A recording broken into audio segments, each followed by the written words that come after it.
Ahan Mamaktada channel asigi maikidigi Mayambu Taramna ookchari loinina ikoknuna khurumjari. Ngasisu mahausagum yamna nungairaba oral story ama pujuna lakjari. Wari asibu thabirakpana JUJU. Wari asigi mamingna EUREKA gi LAMAN. Wari asi tadringagi mangwainana wafam khara thamjagi madudi. EUREKA gi LAMAN hairiba wari asi tadringai. Nihatpi life fedibi hairiba wari asi tabiyu. Natrabadi wari asigi saru kharada chamumdaba yaurakpa yai. Thainagi ahal singna sabiramba life fidibi sing ado macha masu oiba makoi singna cheksina thami. Life fidibi sing ado achamba nati. Taibang migumna thawai panba life fadabi ngaktani. Gayatri do haukraba thaudo khrening singdana sofa da phamlami magi mapuroiba hofsanado.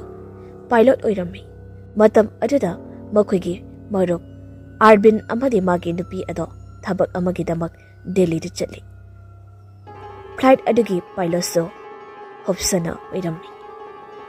Aduba laibak thibana plane ado kaibadagi maduda tongkiba miyoi pumba loina siki.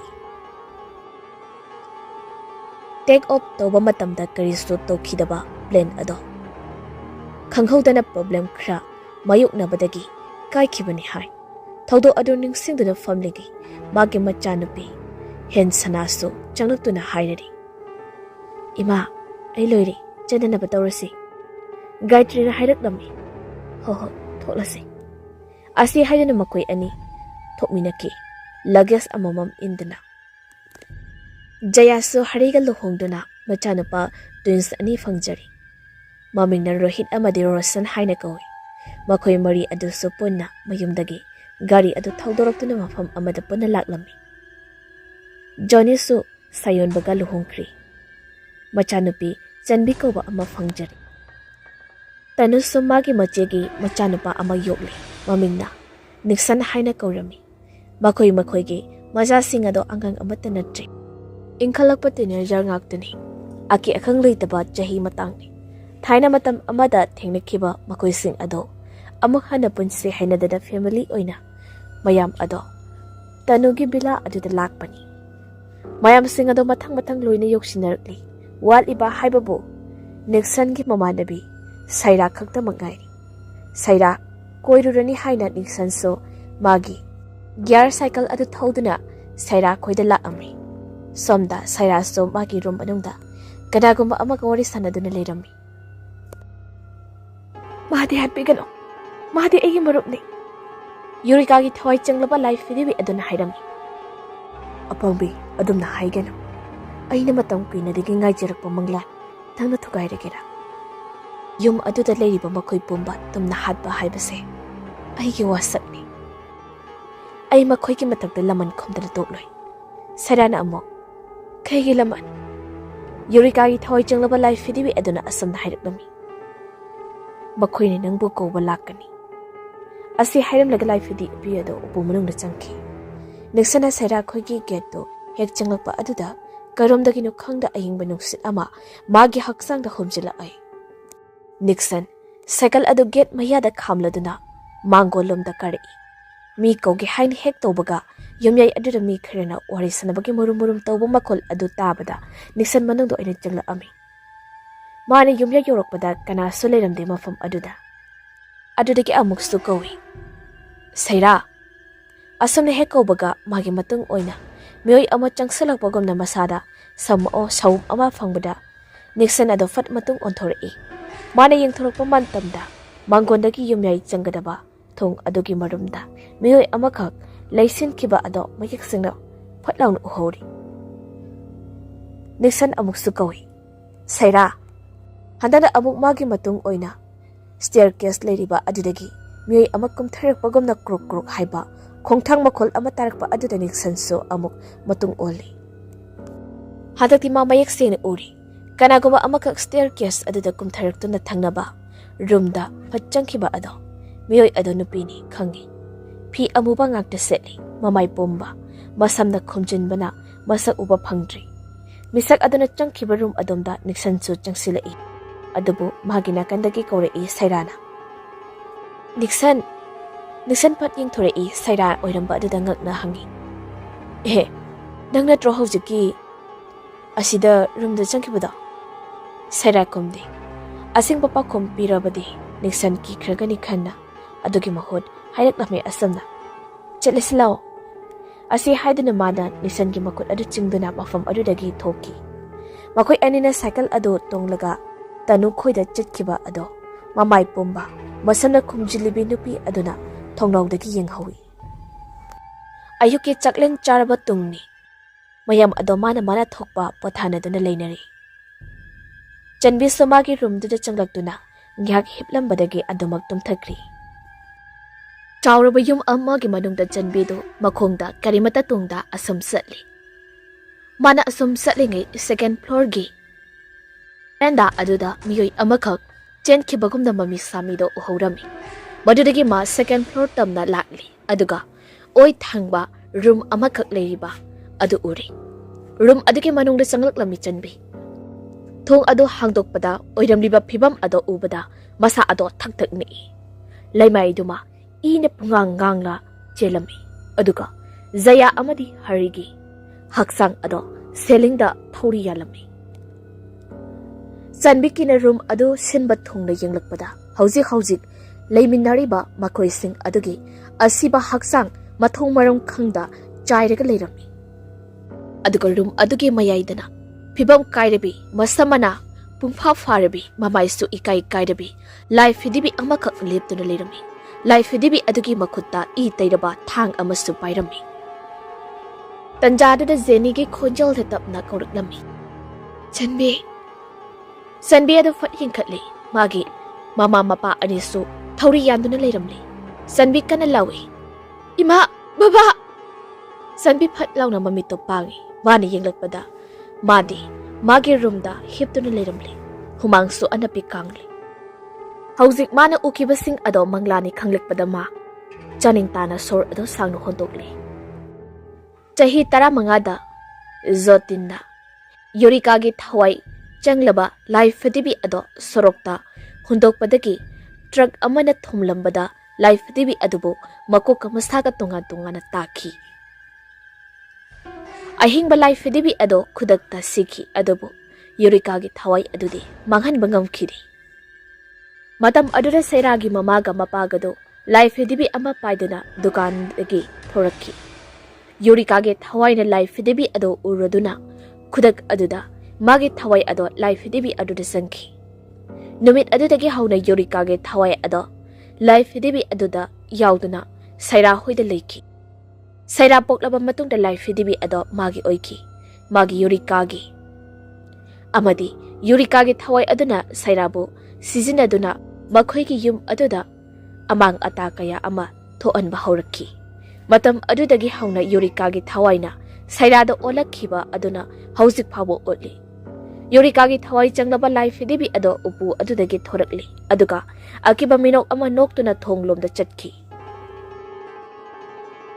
Yumzau adugi nakanda leiba umang adugi sidaida leiba khangpok sang adugi manungdani Janado khongrai sana famlaga mamit ado ushinura lai khurumlaga leirami mana adumna leiringai tanja aduda magi matunglagi apikpu khonjal amana kauраklami Sanjana mamito fatpangi masa ado tu chungkhiba khangaudi thangna mikupta mamai ado tapna leiduna magi matungde yenglaklami matam aduda thonau adudagi uri umang aduda akanba Nong ama nungsit ke sahum ama mai kay salay khangda silakliba ado.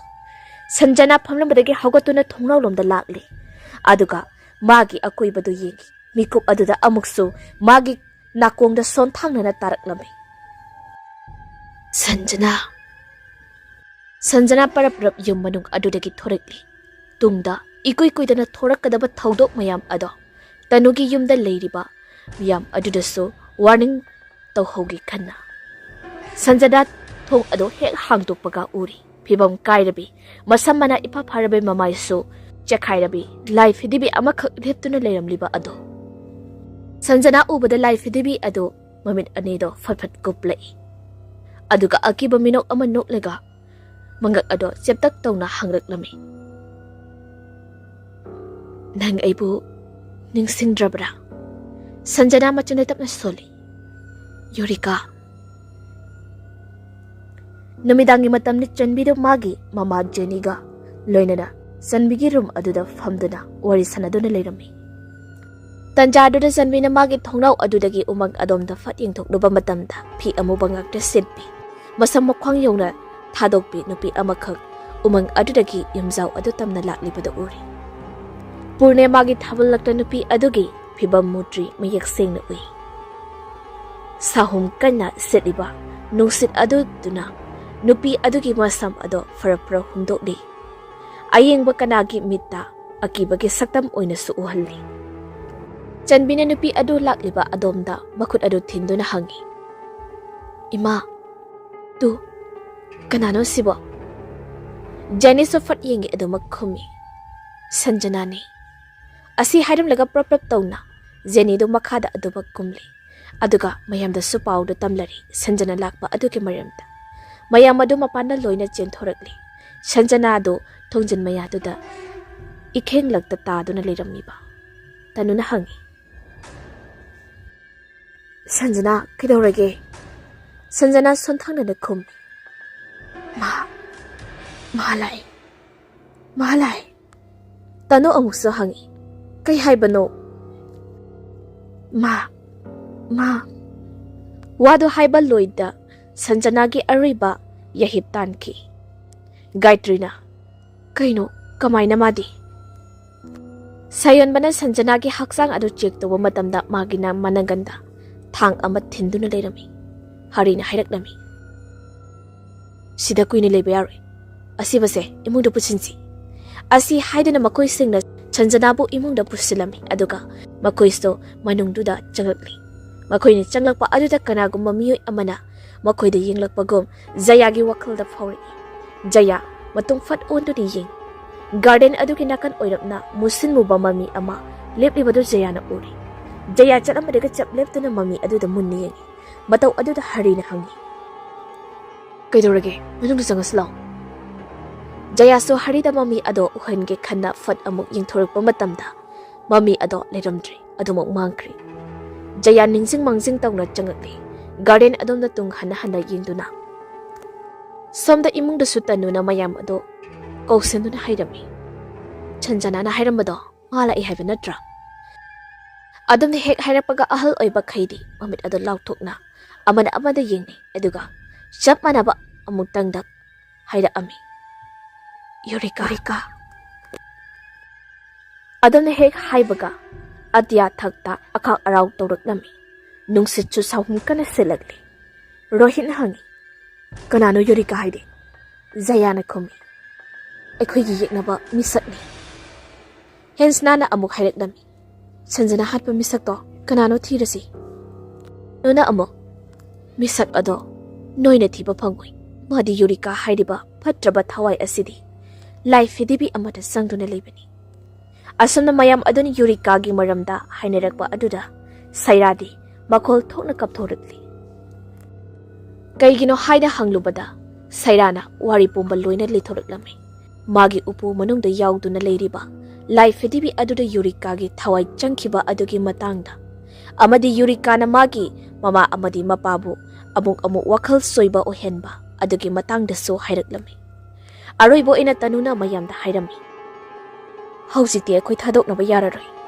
Eureka bu baithiba pidri phauba ekhoi mafam asida leiduna mabu punna mayoknasi. Asumna hairakpa adada mayamna so amata oina yarami. Tanugi yumda leiba angang khaido khudong thiba nanglani khanduna zotina ngak senbiraga makoi singbu Jayagi handak naungna saba yumjau aduda lehelami. Makoi singna Jayagi yum aduda leiringai marik aduda mama mapa oiba singduna Eureka ge thawai aduga lanthingna si haina hainarami. Numitugi numidangdo dinner charaba matung magi room da changduna pothanakri. Jayaga hariga so makoi anigi room da tumduna leini. Ahingi pung 12 tarakpa matam adwaida makoi gi room ado mapandagi mi amana kokko tawrakpagumna kokko haina thilaklami. Makol ado arep akham leita asam tarakpada Jaya ado mikap thorakli. Mamito iri pangda thonglom da lakli aduga thong ado fat hangtoi. Thong hek hangdokpaga asaba nuksi ama magi masada banglang sisilaki. Mapandagi miyoy amata fawal leiramdaba aduda Jaya hairap koilay leyduna yengramlaba matung thong ado thingzin ge tawi adobo thingzin ba sungya yaramdi karigomba ama panduna leibagumda tawi Jaya ngaksana na leimaida yengthai matam aduda uraknami musinuba khut amana magi matungdagi thong ado yanduna leiriba ado Jaya khangpra khangna ima haina kana lawi adubu mana lauriba ado makhol thokpa ngamlamdi khadawda khonjal phajindura leiki Jaya phamunglomda yengrakpada haridi isisina nungaina tumli harigi manakta changsinge tawi ma adubu khanghauda magi makhong anido leimai aduda napsinduna leiki thangdura chatpa sungam ngamlamdi Jaya mamitagi mapi sintharakni yamna kijari harisu magi manak nakna leirabasu mana kapliba kiribas sing ado amata khangbidi Mikup aduda Jaya magi makhong ado karigumbat namrak lauba mahi kharada chotpagumna tawraklami masado thak thak ching khaibagumna nikpa makhai Jaya tapna makhada yengthai matam aduda uri magi makhong animaki akoibada ikheng tana lupliba ado magi makhong anidusu ina pungang ngangli yengbada akibagi masa oiri Jaya mamit ado chijet ushinura khangi tanja adada mangi mamang oiramna miyoi amana hangat handa chatpagi khongthang makol ama tarakpado Jaya sor adu tanik kholi aduki matik kirabaso yenglingmati fawi magi mangna chatiba miyoi ado yengbadi yenglage khan ma sor amurak sangna hontore aduga tapna yengkhalai mikup aduda ure magi hek mamang baktada sakphum kairabi ba samana ifa phabi mamaisu chekhairabi life dibi amakak chattuna leiriba ado life dibi adugi akiba saktam aduda Jaya mamit adu chejet ushili akiba phanglaba khongthang bakhon aduso tadana ba haiduna makut ani do changduna manakong sing adu mensili ngahaki matung wari taramba khongthang makol ado tarakhidri room manung ado pungchik chikri hari amadi mahakna sor hodbaki makol kakta maktarakli Jayagi nakongda akiba do khara pharakpa aduda Jaya tapna mamit ado pangduna magi makhong ani do thangna ba hotnai makhong ani makta tahoba ising ado amata taramdri magi makhong adusu I paklaktri Jaya sor saning tana hundoklatlaga phamung adomna changsilakli parap adubo mana khongthang ani ahum thangba hobaga phatyeng khalakpada ure hari ado phamung mayai chabuktuda khongrai channa famlaga mambi khana mangonda yengduna leiramliba ado Jaya chaplepi thangnaba mikupta room adugi maisu pungbun putki handari Jaya makhol hauna amuktang laurami Jaya na gyan tarakpa mikupta magi phamungda hiplaga leirami magi akoibadana hari tanu Gayatri sayonba amadi Jeni suleirami tanu na hangi gyan tarabo Jaya hoi haibagunu Jaya makok tunumi aduga tapna hawgalaktuna kangthol aduda nga tharaga phammi Jeni na abo hanglai kamai dawrino Jaya na sakumla ami ai kamdawna sida hiplamli bano hari na khumi aidi tumlaga leirami nangna khangloglaw pamakol tarakpa aduda mikap thorei adudagadi nangdo mung mamang sida gyan mangna adum taduna leiramli Jaya tapli ningsinglakli ngihaki mamangda thokiba thongdoksing ado wakal wana thamoi niknik launa thongdoksing dugi maramda mayamda mana wari adu liramli wari adu taba loirakpada tanu na hai akhoi chiksina leisi yariba makhai itom ta leigumsiko Sairagi yumdani living room adu Sairagi mamaga mapagado tarang amada famduda leirami sofa aduda minute kharegi matungda makhoi anido amo gyan khanglak lakpagumna tawraklami mama aduna hangi mapa aduda icha nupidi mapa adu ngakna mama aduda yengduna khumi ma yumda leitabra mama adu khangde haibagumna no fet tawna hai school chalangani mama nabi singa mama aduna wado haiba loidringi staircase aduda miyoi ama kumtharakpagi kok haiba khongthang makhol adu taraklami yengludrabasu khangli kumtharakliba misak adu kanano haiba second kharagi matungda khongthang makhol ado makhoi anigi mangda leplari aduga piktru pikba yamna di sathiba yak yak lauba khonjal na hairaknami. Sairana chakkiba mafamda ai haige aduga mabu purao natrabadi nakhoi mangjaba oigani. Adamna hairakpada taraga mama mapa anima makhoi mangda yengkhalei.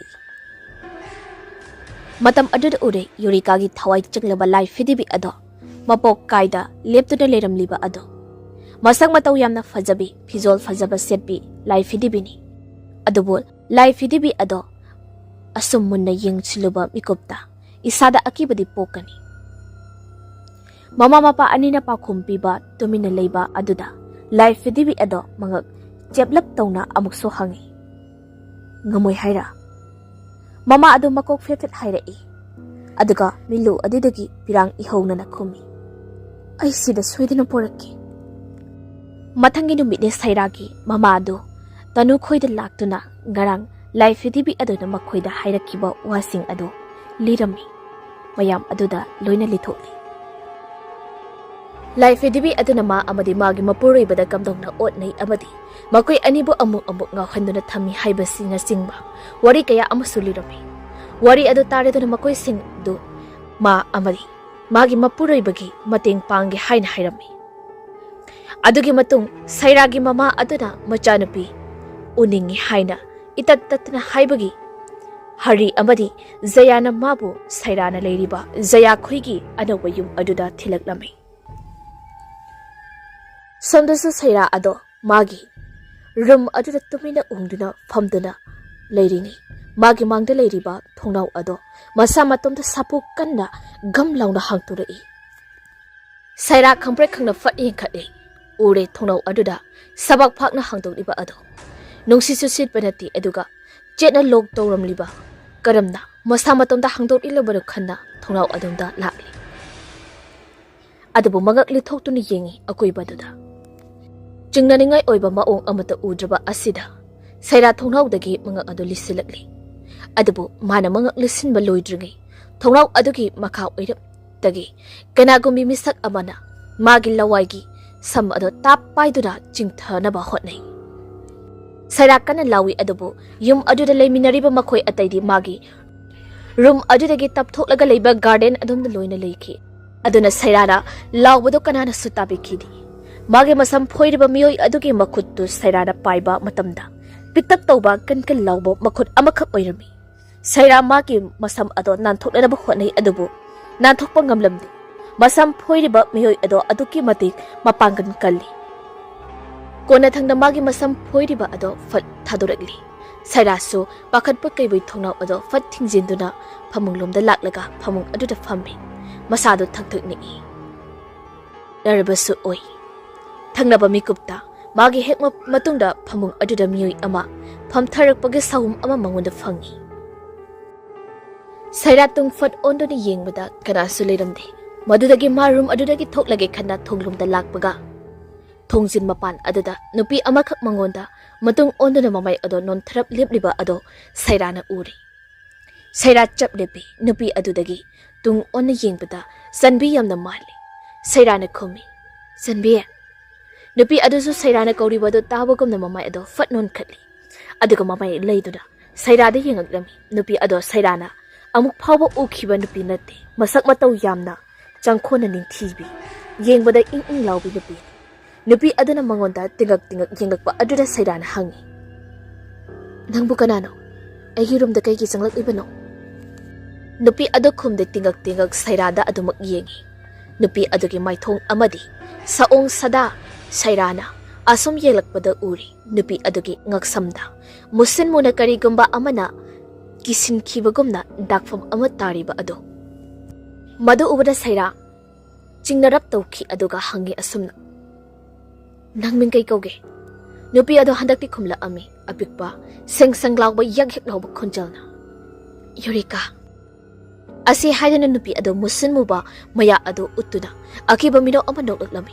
Saira pa kana lawi aduga magi chenfam thirai adubo chenfam lambi leitri. Thongraw-dagi chongthokhi khanna thongraw adumda laklami adubo thongraw ado hangtokpa sungam ngamlamde. Saira kapna Eureka gi thawai adomda amuk su yengi thong ado hangtoknaba su hotnai. ꯌꯨꯔꯤꯀꯥꯒꯤ ꯊꯋꯥꯏ ꯑꯗꯨꯁꯨ ꯁꯛꯐꯝ ꯈꯖꯤꯛ ꯑꯣꯜꯂꯛꯂꯤ ꯃꯉꯛ ꯁꯝꯅ ꯊꯧꯔꯤ ꯀꯣꯡꯒꯣꯏꯗꯣ ꯑꯗꯨꯃꯛ ꯌꯥꯅ ꯌꯥꯅ ꯊꯧꯔꯤ ꯑꯗꯨꯅ ꯂꯩꯃꯥꯏꯗ ꯁꯣꯔꯣ ꯁꯣꯔꯣ ꯆꯤꯡꯏ ꯃꯃꯥꯏ ꯃꯃꯤꯠꯇꯣ ꯉꯧꯔꯣꯛ ꯉꯧꯏ ꯃꯃꯤꯠꯇꯨꯅ ꯃꯨꯁꯤꯟ ꯃꯨꯔꯤ ꯁꯦꯠꯂꯤꯕ ꯐꯤꯖꯣꯜꯗꯣ ꯌꯥꯝꯅ ꯃꯜꯂꯤ ꯃꯁꯝ ꯑꯗꯨꯁꯨ ꯑꯗꯨꯛꯀꯤ ꯃꯇꯤꯛ ꯐꯥꯔꯦ ꯌꯨꯔꯤꯀꯥꯒꯤ ꯊꯋꯥꯏ ꯑꯗꯨ ꯁꯩꯔꯥꯅ ꯇꯝꯅ ꯇꯞꯂꯤ ꯇꯞꯂꯤ ꯑꯁꯨꯝ ꯆꯪꯁꯤꯜꯂꯤ ꯁꯩꯔꯥꯒꯤ ꯀꯤꯖꯕ ꯃꯇꯧ ꯑꯗꯨꯗ ꯍꯦꯟꯅ ꯄꯦꯟꯖꯕꯒꯨꯝ ꯁꯩꯔꯥꯒꯤ ꯃꯅꯥꯛ ꯌꯧꯔꯛꯂꯝꯗꯥꯏ ꯊꯋꯥꯏ ꯑꯗꯣ ꯃꯐꯝ ꯈꯪꯗ ꯃꯥꯡꯈ꯭ꯔꯤ ꯁꯩꯔꯥ ꯁꯣꯔ ꯇꯅꯤꯛ ꯇꯅꯤꯛ ꯍꯣꯜꯂꯝꯕꯗꯣ ꯈꯖꯤꯛ ꯐꯊꯩ ꯃꯥꯅ ꯑꯁꯨꯝꯅ ꯂꯩꯔꯤꯉꯩ ꯇꯟꯖꯥ ꯑꯗꯨꯗꯅꯤ ꯃꯥꯒꯤ ꯅꯥꯀꯟ ꯑꯣꯏꯔꯛꯇꯒꯤ ꯁꯛꯐꯝ ꯀꯥꯏꯔꯕ ꯂꯥꯏ ꯐꯤꯗꯤꯕꯤ ꯑꯃ ꯃꯃꯥꯡꯗ ꯆꯨꯡꯁꯤꯜꯂꯛꯄ ꯑꯗꯣ ꯃꯗꯨ ꯎꯕꯗ ꯁꯩꯔꯥ ꯃꯈꯣꯜ ꯑꯗꯣ ꯍꯧꯅ ꯂꯥꯎꯈꯤ ꯍꯔꯤ ꯑꯃꯗꯤ ꯖꯌꯥꯅ ꯇꯧꯗꯨꯅ ꯁꯩꯔꯥꯒꯤ ꯃꯃꯥꯕꯨ ꯌꯨꯝ ꯑꯗꯨꯗ ꯊꯤꯜꯂꯛꯂꯤ ꯃꯃꯥ ꯃꯆꯥ ꯎꯅꯕ ꯑꯗꯨꯗ ꯑꯗꯨꯛꯀꯤ ꯃꯇꯤꯛ ꯍꯔꯥꯎꯖꯔꯤ ꯃꯆꯥꯅꯨꯄꯤꯅ ꯇꯦꯛꯇ ꯀꯥꯏꯗ ꯂꯩꯔꯝꯕ ꯑꯗꯨꯗꯅꯁꯨ ꯍꯦꯟꯅ ꯃꯃꯥ ꯑꯗꯣ ꯌꯥꯝꯅ ꯄꯦꯟꯖꯔꯤ ꯍꯔꯤꯒ ꯖꯌꯥꯒꯁꯨ ꯉꯥꯏꯍꯥꯛ ꯂꯩꯔꯝꯂꯒ ꯇꯅꯨꯒꯤ ꯌꯨꯝꯗ ꯑꯃꯨꯛ ꯍꯟꯈ꯭ꯔꯤ ꯁꯩꯔꯥꯒꯤ ꯃꯃꯥꯗꯤ ꯁꯩꯔꯥꯒ ꯄꯨꯟꯅ ꯂꯩꯍꯧꯔꯤ ꯑꯁꯨꯝꯅ ꯅꯨꯃꯤꯠ ꯑꯗꯨꯒꯤ ꯅꯨꯃꯤꯗꯥꯡꯗꯣ ꯌꯧꯔꯛꯂꯤ ꯇꯅꯨꯒꯤ ꯌꯨꯝꯗꯅꯤ ꯁꯥꯌꯣꯟꯕꯗꯣ ꯀꯤꯆꯟꯗ ꯍꯔꯤꯒ ꯂꯣꯏꯅꯅ ꯗꯤꯅꯔ ꯁꯦꯝꯂꯝꯃꯤ ꯍꯔꯤ ꯑꯗꯣ ꯖꯌꯥꯅ ꯀꯧꯔꯛꯄ ꯑꯗꯨꯗ ꯃꯈꯣꯏꯒꯤ ꯔꯨꯝ ꯑꯗꯨꯗ ꯆꯪꯈꯤ ꯁꯥꯌꯣꯟꯕ ꯈꯛꯇ ꯉꯥꯏꯍꯧꯏ ꯀꯤꯆꯟ ꯑꯗꯨꯗ ꯑꯁꯨꯝꯅ ꯃꯥꯅ ꯗꯥꯏꯅꯤꯡ ꯇꯦꯕꯜ ꯃꯅꯥꯛꯇꯨꯗ ꯂꯦꯞꯂꯒ ꯊꯥꯡ ꯑꯃ ꯄꯥꯏꯗꯨꯅ ꯑꯂꯨ ꯈꯔ ꯃꯀꯨ ꯈꯣꯠꯂꯤꯉꯩ ꯃꯥꯒꯤ ꯃꯇꯨꯡ ꯑꯣꯏꯅ ꯀꯣꯟ ꯑꯃ ꯂꯩꯃꯥꯏꯗ ꯇꯥꯕꯒꯤ ꯑꯍꯧꯕ ꯈꯣꯟꯖꯦꯜ ꯑꯃ ꯇꯥꯔꯛꯂꯝꯃꯤ ꯁꯥꯌꯣꯟꯕ ꯃꯇꯨꯡ ꯑꯣꯟꯗꯨꯅ ꯌꯦꯡꯂꯨꯕ ꯃꯇꯝꯗ ꯉꯧꯔꯣꯛ ꯉꯧꯕ ꯁ꯭ꯇꯤꯜ ꯃꯊꯛꯇꯨꯗ ꯉꯥꯛꯁꯪ ꯉꯥꯡꯕ ꯏꯈꯦꯡ ꯈꯔ ꯇꯥꯗꯨꯅ ꯂꯩꯔꯝꯃꯤ ꯃꯗꯨ ꯎꯕꯗ ꯁꯥꯌꯣꯟꯕ ꯉꯛꯆꯥꯅꯅ ꯁꯦꯂꯤꯡ ꯃꯊꯛ ꯑꯗꯨꯗ ꯌꯦꯡꯈꯠꯂꯤ ꯎꯔꯤꯕ ꯁꯛꯇꯝ ꯑꯗꯨꯗ ꯃꯥ ꯃꯈꯨꯠꯇ ꯄꯥꯏꯔꯝꯕ ꯊꯥꯡ ꯑꯃꯗꯤ ꯑꯂꯨ ꯑꯗꯣ ꯂꯩꯃꯥꯏꯗ ꯇꯥꯈꯤ ꯅꯨꯄꯤ ꯑꯃꯒꯤ ꯍꯛꯆꯥꯡꯅꯤ ꯀꯤꯆꯟꯒꯤ ꯁꯦꯂꯤꯡ ꯃꯊꯛꯇ ꯊꯧꯔꯤ ꯌꯥꯜꯂꯒ ꯂꯩꯔꯝꯂꯤꯕ ꯑꯗꯣ ꯅꯨꯄꯤ ꯑꯗꯨꯒꯤ ꯉꯛꯁꯝꯗꯒꯤ ꯇꯥꯔꯛꯄ ꯏꯈꯦꯡꯅꯤ ꯇꯤꯂꯤꯁ ꯃꯊꯛꯇ ꯇꯞꯅ ꯇꯞꯅ ꯇꯥꯔꯤꯕ ꯑꯗꯣ ꯁꯥꯌꯣꯟꯕꯅ ꯑꯃꯨꯛ ꯍꯦꯟꯅ ꯀꯤꯔꯤꯕꯗꯤ ꯊꯧꯔꯤ ꯌꯥꯜꯂꯤꯕ ꯅꯨꯄꯤ ꯑꯗꯨꯅ ꯃꯉꯣꯟꯗ ꯌꯦꯡꯗꯨꯅ ꯃꯌꯥ ꯏꯍꯤ ꯍꯤꯒꯠꯅ ꯅꯣꯛꯐꯦꯠ ꯇꯧꯔꯛꯂꯤꯕ ꯑꯗꯨꯅꯤ ꯁꯥꯌꯣꯟꯕ ꯀꯟꯅ ꯀꯧꯏ ꯍꯔꯤ ꯍꯔꯤ ꯃꯥꯅ ꯀꯧꯔꯤꯕꯗꯨ ꯀꯅꯥꯅꯁꯨ ꯇꯥꯕꯤꯗꯕ ꯃꯥꯜꯂꯤ ꯆꯦꯛꯃꯨꯛ ꯂꯥꯎꯔꯛꯇꯤ ꯀꯅꯥꯁꯨ ꯁꯥꯌꯣꯟꯕ ꯄꯥꯈꯠꯅ ꯊꯣꯡꯖꯤꯜꯂꯣꯝꯗ ꯌꯦꯡꯉꯤ ꯊꯣꯡ ꯑꯗꯨ ꯃꯄꯥꯟꯗꯒꯤ ꯊꯤꯡꯖꯤꯟꯗꯨꯅ ꯂꯩꯔꯝꯃꯤ ꯁꯥꯌꯣꯟꯕ ꯁꯦꯂꯤꯡ ꯑꯗꯣꯝꯗ ꯑꯃꯨꯛ ꯌꯦꯡꯉꯤ ꯑꯗꯨꯃꯛ ꯊꯧꯔꯤ ꯌꯥꯟꯗꯨꯅ ꯃꯉꯣꯟꯗ ꯅꯣꯛꯃꯤ ꯅꯣꯛꯃꯤ ꯇꯧꯔꯤ ꯅꯨꯄꯤ ꯑꯗꯣ ꯁꯥꯌꯣꯟꯕ ꯃꯈꯨꯠ ꯑꯅꯤꯗꯨꯅ ꯊꯣꯡ ꯑꯗꯣ ꯁꯥꯄꯨ ꯈꯟꯅ ꯗꯣꯡ ꯗꯣꯡ ꯊꯤꯜꯂꯤꯟꯗꯨꯅ ꯂꯥꯎꯏ ꯇꯥꯅꯨ ꯖꯦꯅꯤ ꯖꯌꯥ ꯊꯣꯡꯁꯨꯝꯇ ꯍꯪꯉꯨ ꯑꯗꯨꯕꯨ ꯍꯟꯗꯛꯁꯨ ꯀꯅꯥꯅꯁꯨ ꯄꯥꯎꯈꯨꯝ ꯄꯤꯔꯛꯇꯦ ꯊꯪꯅꯕ ꯃꯤꯀꯞꯇ ꯊꯣꯡ ꯑꯗꯣ ꯃꯄꯥꯟꯗꯒꯤ ꯐꯠ ꯍꯥꯡꯗꯣꯔꯛꯏ ꯁꯥꯌꯣꯟꯕꯅ ꯌꯦꯡꯊꯣꯔꯛꯄ ꯃꯇꯝꯗ ꯍꯔꯤ ꯑꯗꯣ ꯊꯣꯡꯖꯤꯟ ꯑꯗꯨꯗ ꯂꯦꯞꯇꯨꯅ ꯃꯉꯣꯟꯗ ꯇꯤꯡꯉꯛ ꯇꯤꯡꯉꯛ ꯌꯦꯡꯂꯛꯂꯝꯃꯤ ꯀꯩꯗꯧꯔꯒꯦ ꯅꯁꯥꯗꯣ ꯄꯥꯈꯠꯄꯒꯤ ꯃꯑꯣꯡ ꯇꯧꯏꯅ ꯁꯥꯌꯣꯟꯕ ꯄꯥꯈꯠꯅ ꯈꯨꯝꯃꯤ ꯍꯔꯦ ꯇꯨ ꯑꯁꯤ ꯍꯥꯏꯗꯨꯅ ꯁꯦꯂꯤꯡ ꯑꯗꯨꯝꯅ ꯃꯈꯨꯠ ꯑꯗꯨ ꯊꯤꯜꯂꯛꯄꯅꯤ ꯑꯗꯨꯕꯨ ꯊꯧꯔꯤ ꯌꯥꯟꯗꯨꯅ ꯂꯩꯔꯝꯕ ꯅꯨꯄꯤ ꯑꯗꯣ ꯑꯗꯨꯃꯛ ꯂꯩꯔꯝꯗ꯭ꯔꯤ ꯑꯗꯨꯒ ꯂꯩꯃꯥꯏ ꯑꯗꯨꯗ ꯏ ꯇꯩꯍꯧꯕ ꯑꯗꯨꯁꯨ ꯂꯩꯔꯝꯗ꯭ꯔꯤ ꯁꯥꯌꯣꯟꯕ ꯃꯇꯤꯟꯗꯨ ꯀꯨꯠꯂꯥꯎꯅ ꯌꯣꯠꯂꯤ ꯀꯩꯅꯣ ꯍꯧꯖꯤꯛꯇ ꯅꯨꯄꯤ ꯑꯃ ꯂꯩꯍꯧꯕꯅꯤ ꯍꯔꯤꯅ ꯍꯥꯏꯔꯛꯂꯝꯃꯤ ꯍꯟꯗꯛ ꯑꯩꯈꯣꯏ ꯁ꯭ꯇ꯭ꯔꯦꯁ ꯈꯔ ꯂꯩꯕꯁꯤꯗꯅꯤ ꯇꯧꯔꯤꯅꯤ ꯖꯁ ꯔꯤꯂꯦꯛꯁ ꯑꯁꯨꯝꯅ ꯍꯥꯏꯗꯨꯅ ꯍꯔꯤꯅ ꯃꯥꯕꯨ ꯊꯦꯝꯖꯤꯟꯕꯤ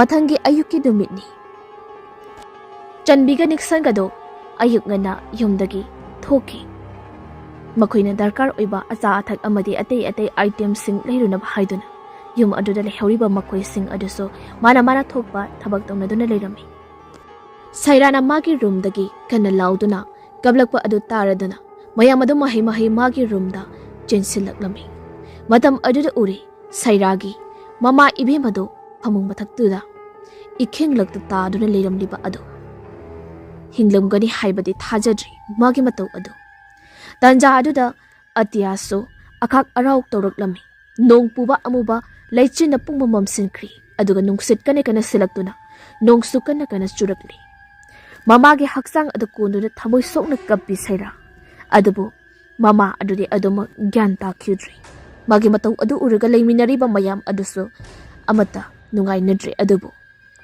ꯀꯔꯤꯗꯤ ꯇꯧꯕ ꯉꯝꯂꯨꯅꯤ ꯍꯦꯟꯁꯇꯥꯅ ꯍꯥꯏꯔꯛꯂꯝꯃꯤ ꯀꯃꯥꯏꯅ ꯂꯩꯇꯕꯅꯣ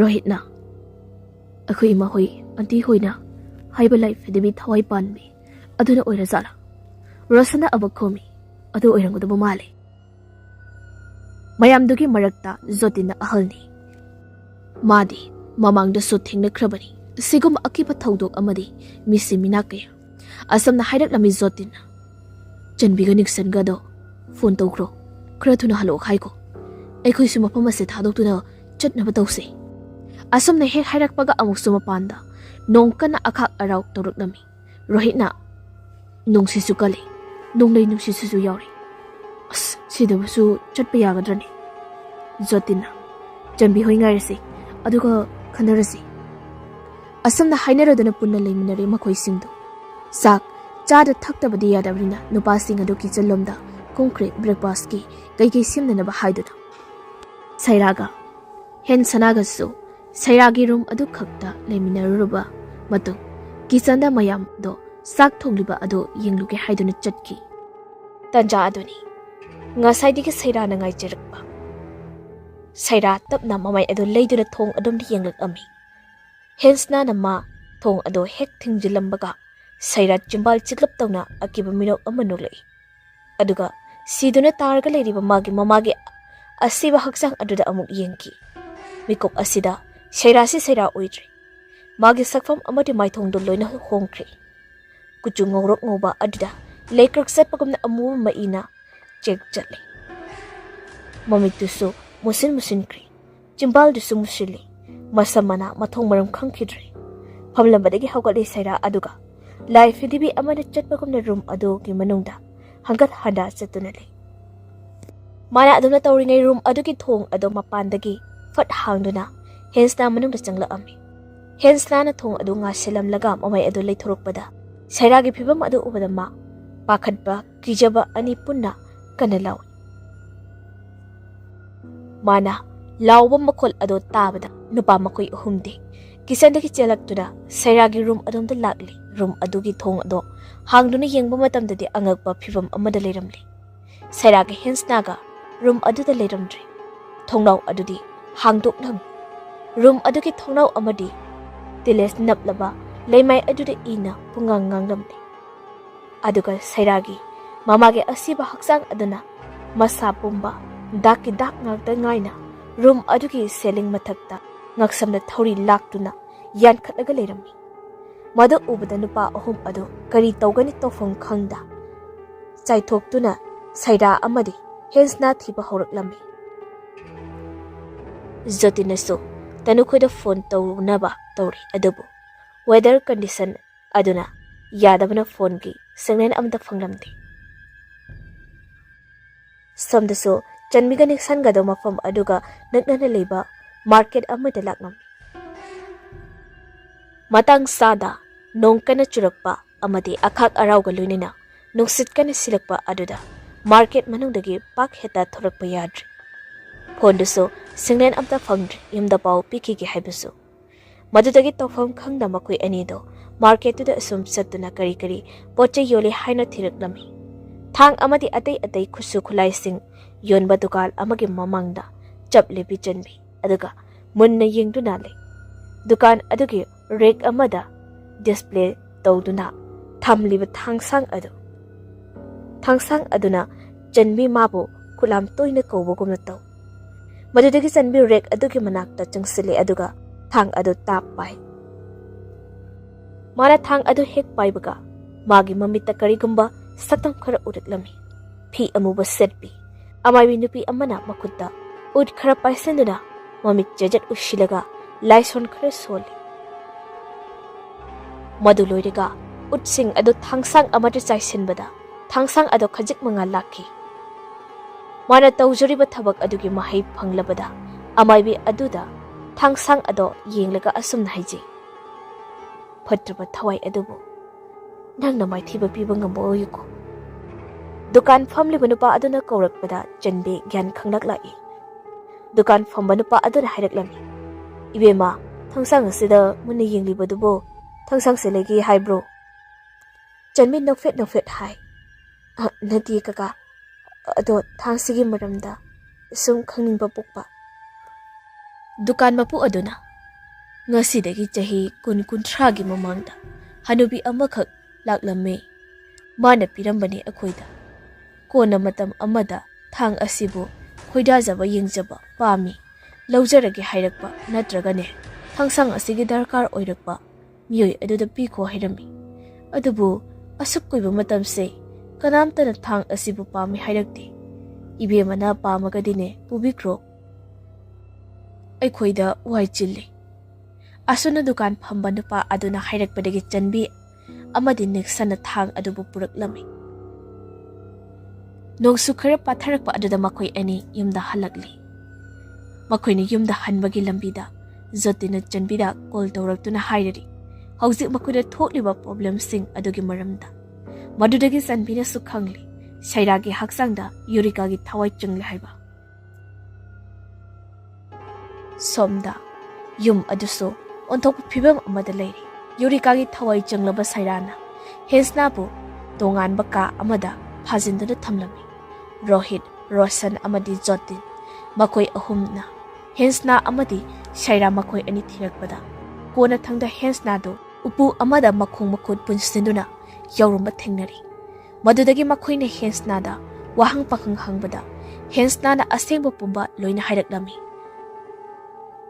amadi shaira na mabu phaduna upu aduda thamlamlaga madi mafam khangde chatkre hainasu hairakli asumna makoi ne wari sanaduna leiringai room adugi thong ado phat hangdore makoi puna thong adom de yeng thorpa matamda uri yurika gi thawai changlaba phibam tadraba sairana thongjil aduda leplam liba ado magi makuta thang sori amasu pai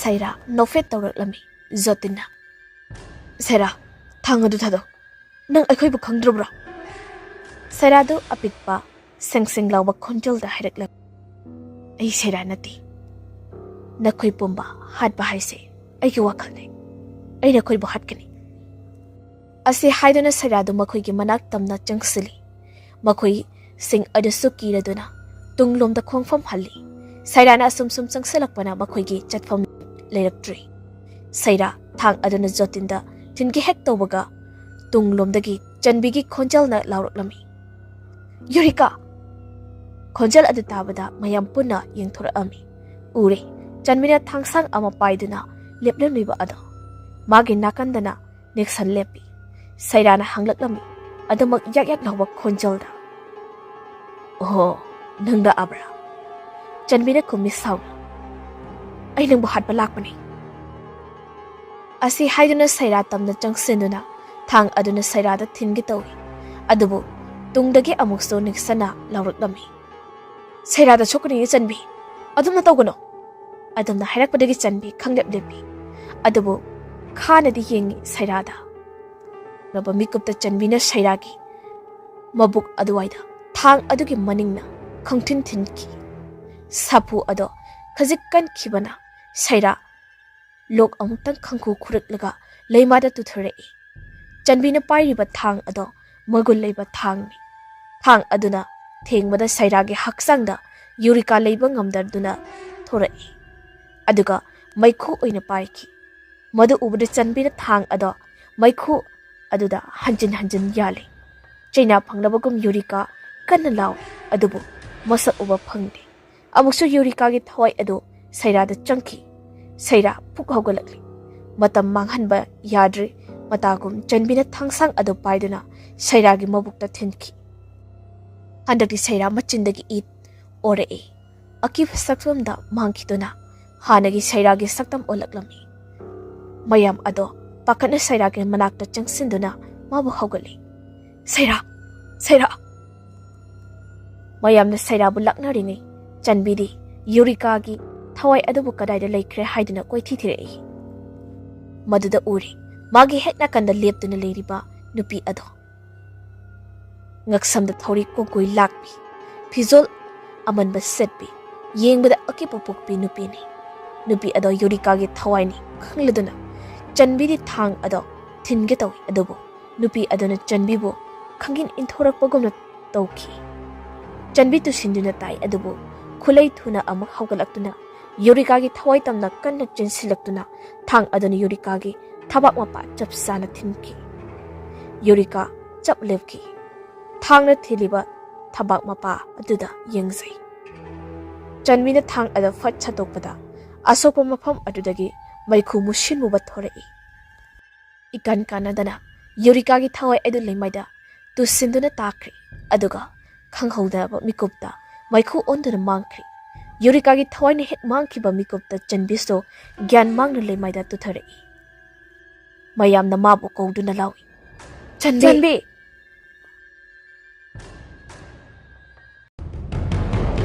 Matang asida wari ase loijari. Wari ase pathokchaba matamda soikiba lankiba yaurabasu mayamna ngakpiyo haijari.